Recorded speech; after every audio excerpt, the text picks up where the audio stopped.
Assalamu alaikum. We are in Houses of Parliament, London, in the event organized by Mushtaq Lashari, Chairman of Third World Solidarity, to remember the victims of 9/11 and to celebrate Eid at the both occasions. They were both events. They fall on the same day, this day and date this year. I've got a senior journalist who is a freelance journalist, and she has been associated with different newspapers at different times, and her work and her efforts, they have been honored, and you know, she has got a very big name in the field of journalism. We just speak to her. Assalamu alaikum. Assalamu alaikum. How are you today? Exceedingly well. All right, okay. Sanda, like as you know that since the 9/11, the world has changed. The world has been divided into two parts, and after so many years have been passed, still every time the 9/11 comes, obviously the families of the victims of 3,000 people who got killed on that day, and obviously all the other people who have witnessed that historical day in the history. It reminds us so much, and it gives us a message to be together, to do something to stop these terrorists. Doesn't matter which religion they follow and who they are. As a journalist, what do you think that where do we lack that contribution? What contribution we lack that we are unable to identify, we are unable to stop these people, and what do we need to do? Contribution from, I don't know. That's a moot question. That's a big question. But what do we need to do? Governments need to take a greater initiative about teaching people about religious tolerance and different religions. I was raised in a fundamentalist religion in the United States, and I used to think my religion was the only one. And then I discovered that Catholics thought the same thing. And then as I grew up, I once again learned that the Muslims think the same thing. I've become an atheist because I believe in all religions. But for so many religions that think they are the right one, there's something wrong. And when there's aggression by religions, this happened historically. Look at the Albigensian purges in France. In the medieval ages, there's been religious persecution and problems for centuries. We should be more enlightened right now, and what government should do is teach religious tolerance. And for people that don't believe in religions, they're part of the package, and they should actually fund programs in schools that teach children about the great religions of the world and what they've done, what they've given to the world, which they've given many. And so what can be done? It's a huge question. Governments need to spend more money on educating people about cross-cultural beliefs, which include religions, and atheism as well in the package. It's a huge question, and I personally cannot answer it. But I must say, let us learn from history, let us work harder, because if we don't start to exercise greater tolerance, we are going to end up with Armageddon. And no one wants that, because most, for example, Muslims believe in peace, tolerance, and justice. But they've been tarnished as a result of 9/11 unfairly, and a few fanatics. And this needs to be redressed, and governments should spend more money, and everyone should look more closely at the greatness of the peoples of the world who actually care about each other and not religious divides. So, as you know, that there are many writers, there are many journalists who continue to write such columns, continue to write such articles, which improve the image of Muslims and class those people who are terrorists as individual, as religiously fanatic people. They continue to target Muslims. Like, what will you, as a journalist, as a senior journalist, what message will you like to give to those journalists who are part of such writings and part of such articles? Anyone who writes, journalism is supposed to be objective. Sometimes it's subjective. And there's a gray line between the two. But those people who are overtly subjective and take the line of fanaticism and extremism should stop what they're doing, because that is against the ethos of journalism. Full stop. And as you know, that at the moment, Pakistan is in the biggest crisis of its history due to the floods, and we just faced the earthquake. We couldn't come out of that tragedy, and now it's the biggest tragedy of the century. Is the flood, and in that time, then Ramadan came and Eid came. So, what message would you like to give to Pakistani government and all those organizations worldwide and all the countries in the world that what they need to do at this moment to help out those people who are victims of the flood? Your question is huge and complicated, and I don't pretend to have any easy answer or any correct answer, but I have traveled in Pakistan on many occasions. I've been to villages, I've been to the fields where I've had to walk through half a mile to reach villages that have no electricity and no running water, and people that live in poverty, but they ekal out a living, and sometimes they're part of landowning regimes, and I don't adhere to that. But I have been to houses in the major cities, for example, in Karachi, with some major left-wing journalists that have dirt floors. I've been into palaces. I've been in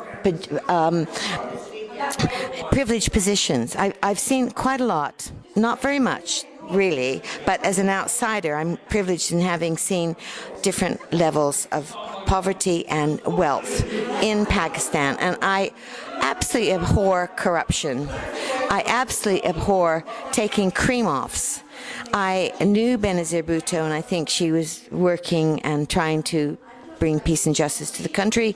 I can only say governments around the world have seen a track record in Pakistan which is not squeaky clean, but it's not addressed to the people who are, I think, some of the best and strongest and most generous people in the world from my experience. And what the world should do, I can't say, but I just think that one has to try and work through the levels of corruption that exist in Pakistan, because it should not be a sink society. People are thinking that, but I think the people of Pakistan are noble, and I think that they deserve greater justice and freedom, and I don't want to see mothers holding babies that are starving in the cities. I want to know, and I know that 5-10 years ago there were problems with waters, and the various governments, Musharraf included, have tried to address them to an extent. But you need clean water, you need flood programs that actually control that. This is ongoing for years and years and years in Pakistan about the flooding, and now of course it's escalated. So I mean, I'm sorry, I'm very emotional about this, because having been in Pakistan and traveled the breadth of the country to an extent, I really do want to see the poor people of Pakistan having a better deal. Many people have tried to help them, and with these crises, the government needs to say, the first initiative, the first priority is being out there and standing in the street and going to the flood areas and saying, we need to help you, and we're going to at least give you food. And I think a lot of people are trying to help, and a lot of good has been done, both locally, domestically, in Pakistan, and internationally, but a lot more has to be done. And I welcome the day when I can go to Pakistan and someone says, well, that's a sink society, and I say, well, it isn't, because X, Y, and Z, but they need to get rid of corruption. They need to get rid of the elite. That they don't need to get rid of the elite, but they need more justice. They need more money down. They need more education and more health, and how about potable water? That should be right for everyone. And inoculations. And these crises have brought out the worst aspects of Pakistan, in my opinion. I'm very sorry to say, and I'm limited in my vision, but my few trips there, I hope the international community gives more. And I hope that the elite, and there are many elite in Pakistan that give a lot, I hope they too give more. And I hope that Pakistan redresses the inconsistencies, the injustices, and the imbalance of rich and poor, one day to have a greater and more just society. One more question which I would like to ask is that, the world media at the moment, when they need to address the issue, when they need to appeal for donations, when they need to appeal to the world to raise funds to help out the victims of the flood 2010, they are doing rather propaganda against the government of Pakistan, against the corruption, against that their money is not going to go to the right hand. Okay, as we know that we all are aware of the corruption, like in Pakistan. We don't know what level it is, but we are aware that through the media we are aware that there is something. The money may not go to the right hand, but don't you think so that there are other ways to deal with it, like, because for instance, if we believe that the government is corrupt, then there's other ways to help, like each government, each individual state or each individual country can take a responsibility of one part of Pakistan which is affected, and then from providing food to rehousing to providing them new homes, providing them enough money, providing them money for business. They can do this as well. But why there is so much propaganda, and obviously the people who are suffering at the moment, they will not get they will not get the help because media is discouraging them. What do you think about that? Once again, that's a highly complex issue, and I think you have to look at the social structures and processes, and you have to look at the overwhelming picture of a given society. And it's a Marxist flying formation, if you like, when I was a student at the London School of Economics. A flying formation about how society works. You have different aspects of infrastructure, and you have to look at ideology, you have to look at politics, etc., etc. By the same token, outsiders that are not familiar with Pakistan know about corruption. They know about Benazir Bhutto being assassinated. They know about Benazir Bhutto's father being killed by a dictator, a brutal military dictator.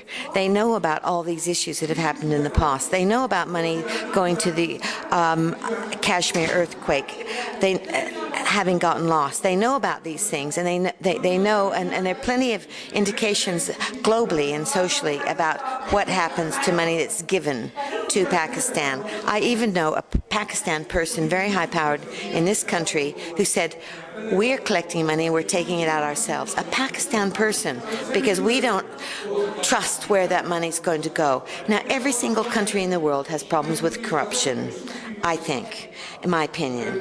But it's on a scale that is larger than life, too often in Pakistan.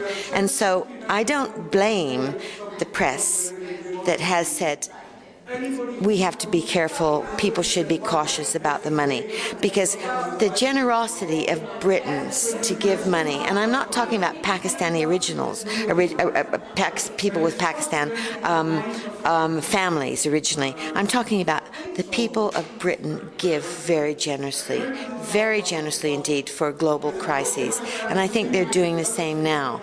But if it's picked up in the press that there is corruption and the money doesn't get there, I'm so sorry that the past exists. It's part of the history of Pakistan, and I want them, I hope they will redirect and those inconsistencies and malpractices in the past. So if any future happen to any country in the world at any moment